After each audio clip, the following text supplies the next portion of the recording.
Before taking the matter some further, I want to get rid of a discomfort I'm doing right away over here. This is not the way we do in professional life. Though many amateurs out there who do programming do it this way, I'll explain in a second, we certainly don't. If you look to professional codes, any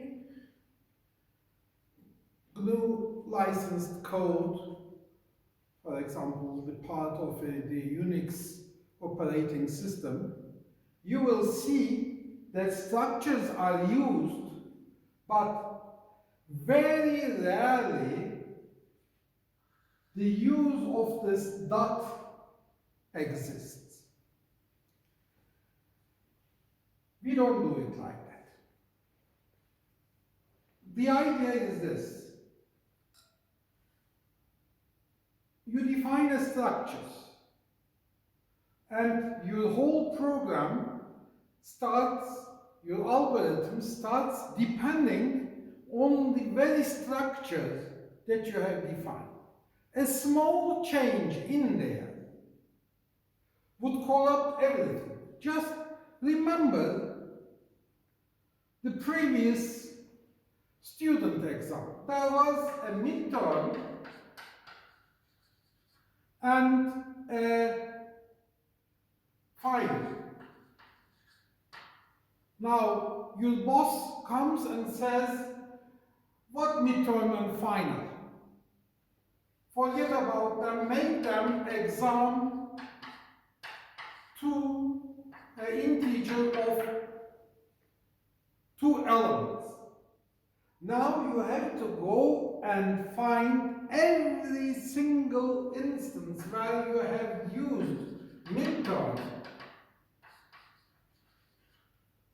scrap it and substitute it with exam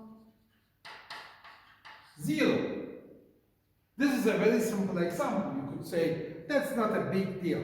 But sometimes we do some pointer tricks. And the replacement needs to be more intelligent, more complicated. Furthermore, let's assume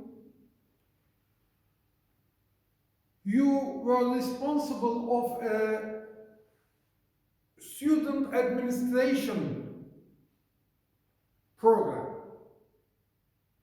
of a university.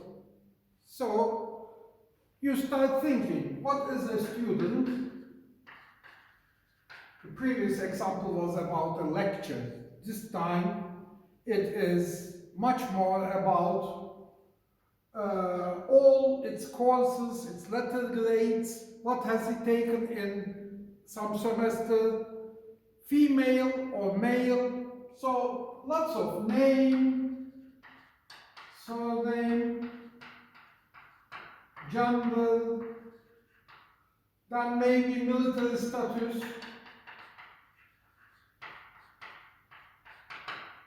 department, lots of such information, home address.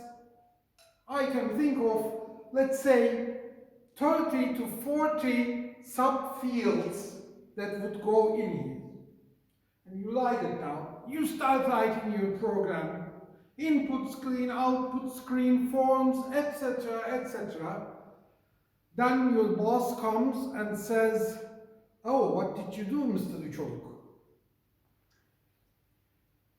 This information should be grouped into academic information and personal information. So your structure actually should be just student,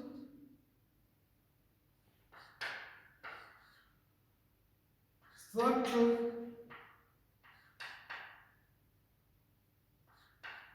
personal,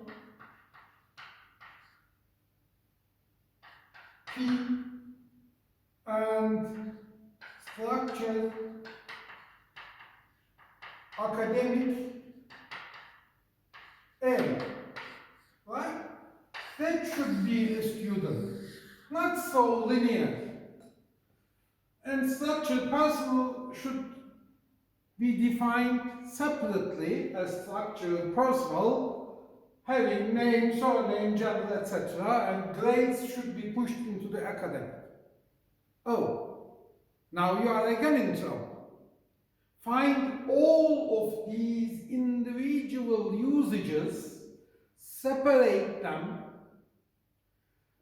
and make some of them into, for example, name should go into, any dot name should go into personal dot name. And furthermore, let's assume you got some critique about something being an array or not. Then this gets even more complicated. Therefore, we don't do it like this. Now here we have a temporary suspension of the concept of structures and introduce a new statement of C. The type def. Type def is a statement not to be used only for structures. You can use it for all created types, including structures. For example, you are coming from the Pascal world, and those guys don't like float.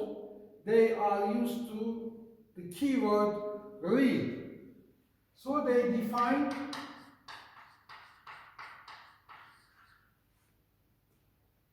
an old concept of float as a new keyword real. From that moment on, all the float usages, all the real usages is equivalent to use float. This could be done also with the define, yeah, but something that follows now cannot be. For example, you are playing around too much with arrays of 3 floating points. Why? You are writing a program to do 3-dimensional rendering, some graphical stuff. You do some ray tracing or something like that. Every part of your program has 3-dimensional floating points. So you have something like this: float,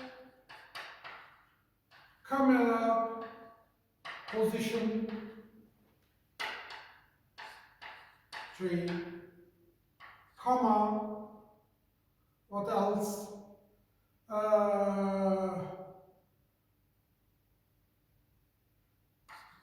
Bounding box,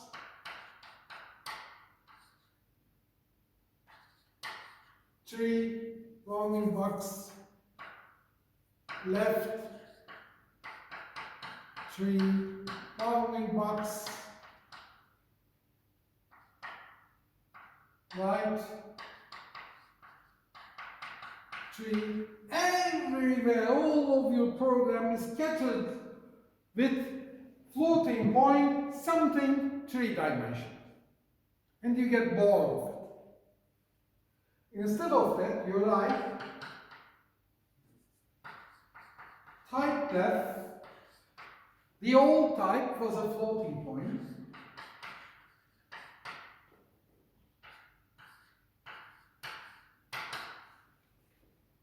and in here you give it a new name.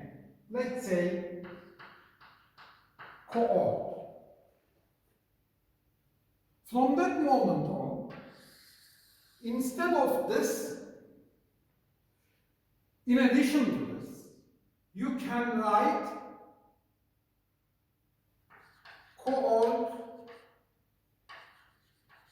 camera position, comma, B box left, B box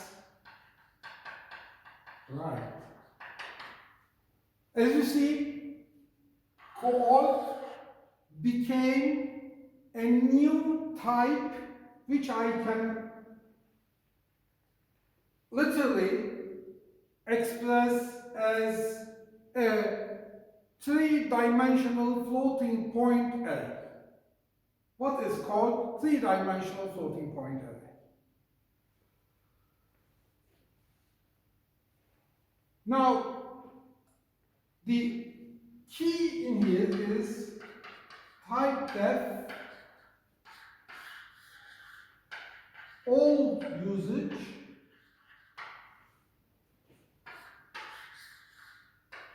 new name. Right? With the strange behavior of the arrays. For the arrays, the array subscription goes into here. That is a peculiarity of C, but it is like that. Also, for example, you throw around extremely much pointers to integers. Everywhere, pointer to integer, pointer to integer, pointer to integer. You get sick of it and you define type def.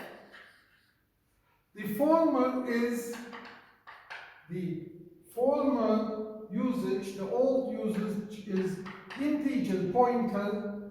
Now you give it a name. Let's say IP. This is an identifier. You come up. Anything you like. From that moment on, you can, for example, use it in IP, a function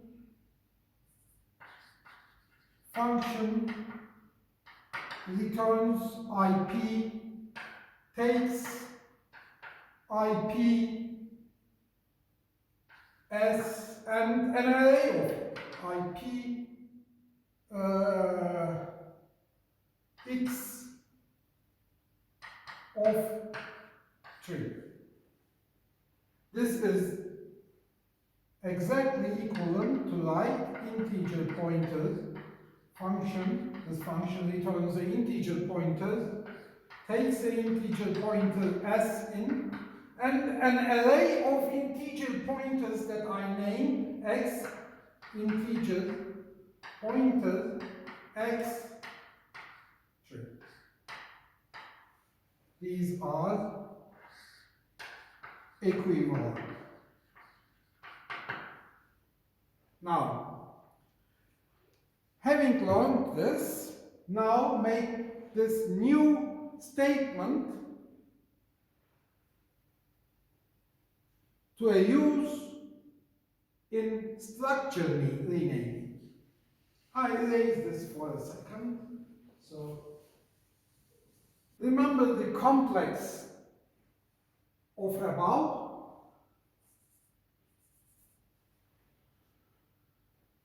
I can define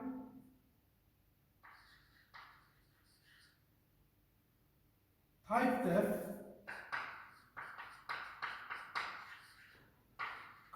structure complex some name.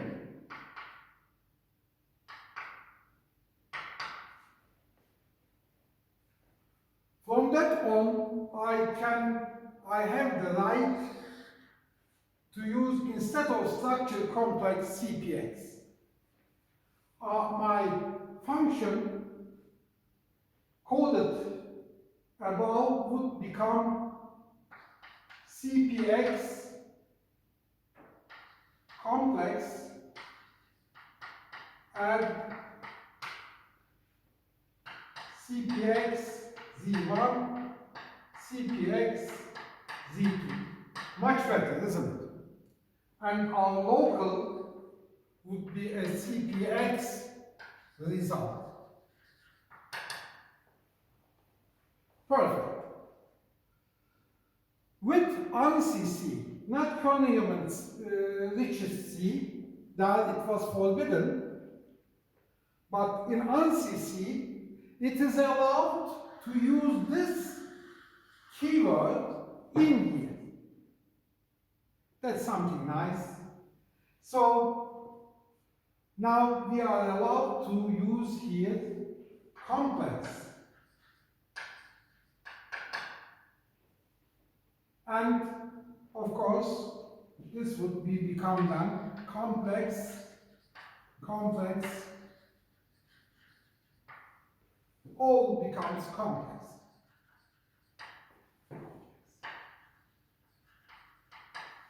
With such a line, practically, we gain the right to drop the keyword structures.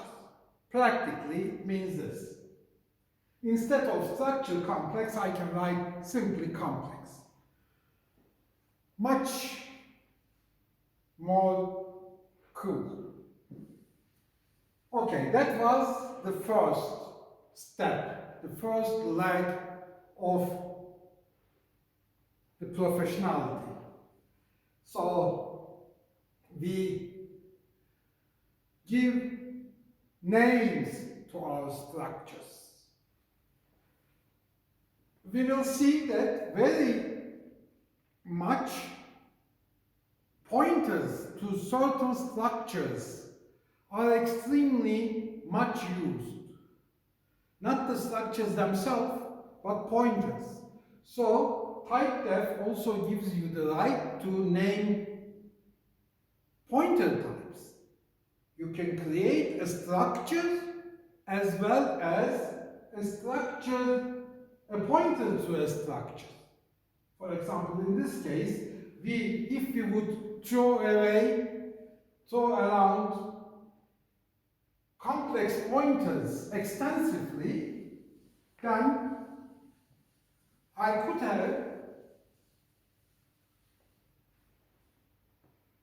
for example, CP standing for it. I can extend also this definition to such a naming which says complex stands for structure complex, this portion, and CP stands for structure complex point.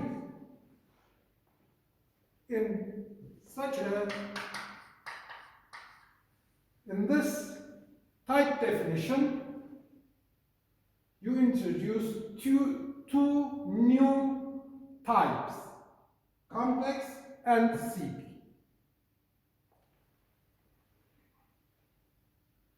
You can use it anywhere you need to put a type. Okay, this was the first leg. Now comes the second leg of the professional programming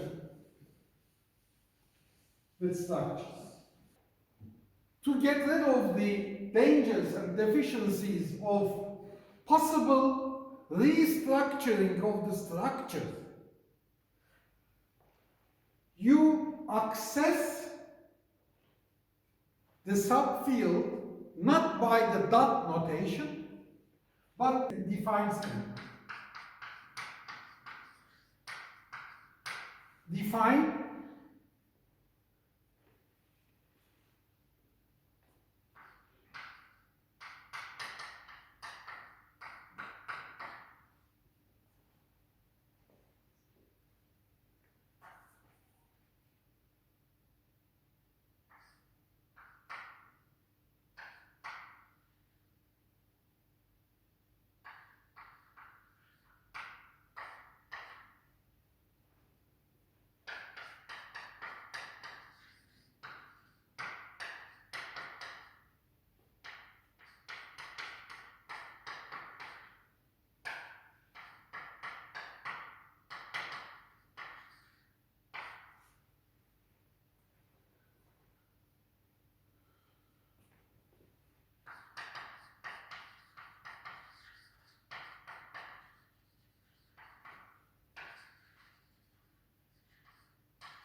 has nothing to do with this one.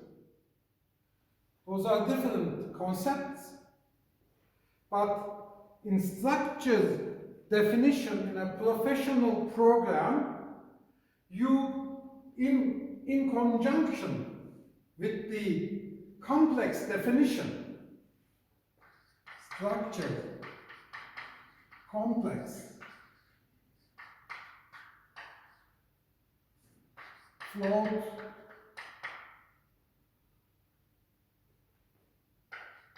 real and imaginary,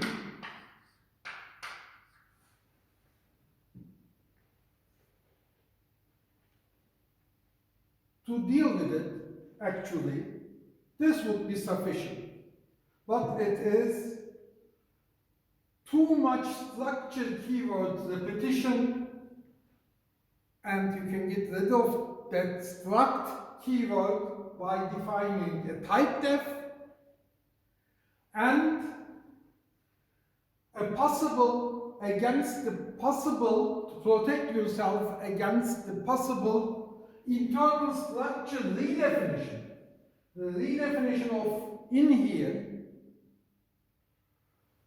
to prevent any code change in there. In your code, you use no more something like this. Z1 real, no, but real x. You use the macro facility of C, the augmented macro facility, the define of C. All your program is now filled with reals and image. Then, when somebody comes and says, scrap this away and make this into a two-dimensional array, a floating point two-dimensional array, info or values of 2 instead of this. You don't have to take the editor, find all real and image usage and make a editor substitution for value 0 and 1 or something like that. Such a change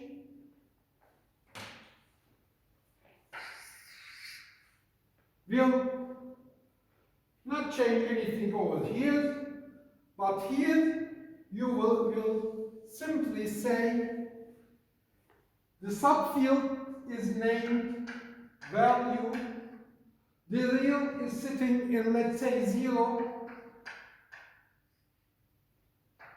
right? And here it is sitting in 1.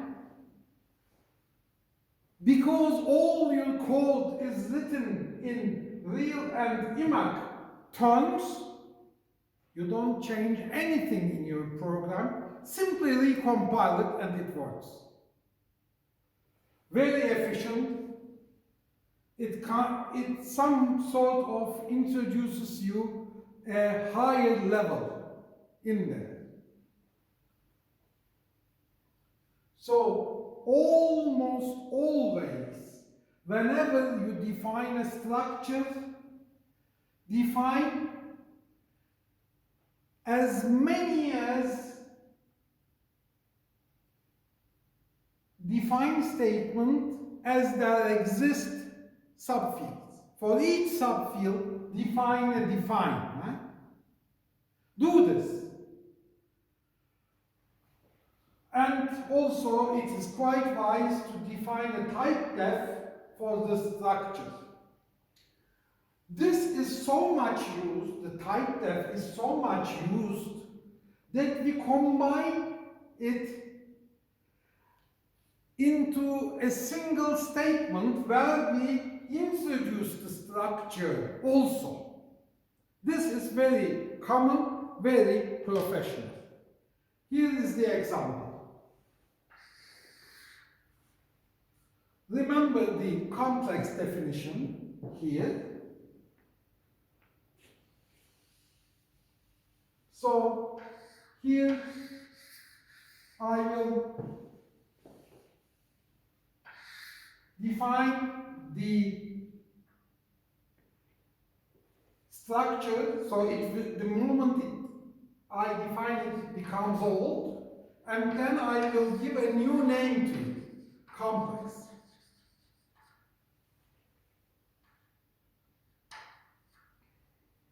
And herein goes the definition. Structure, complex, float, real, comma,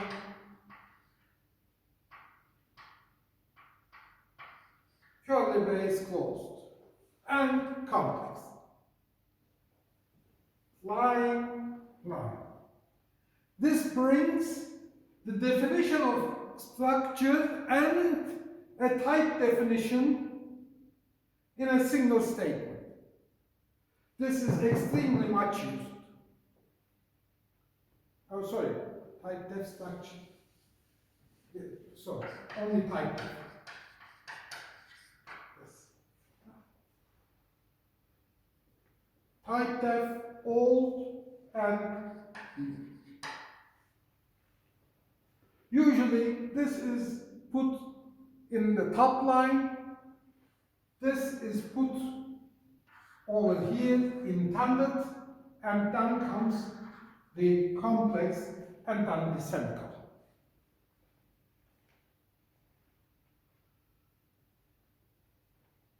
It is very, very professional to do it this way.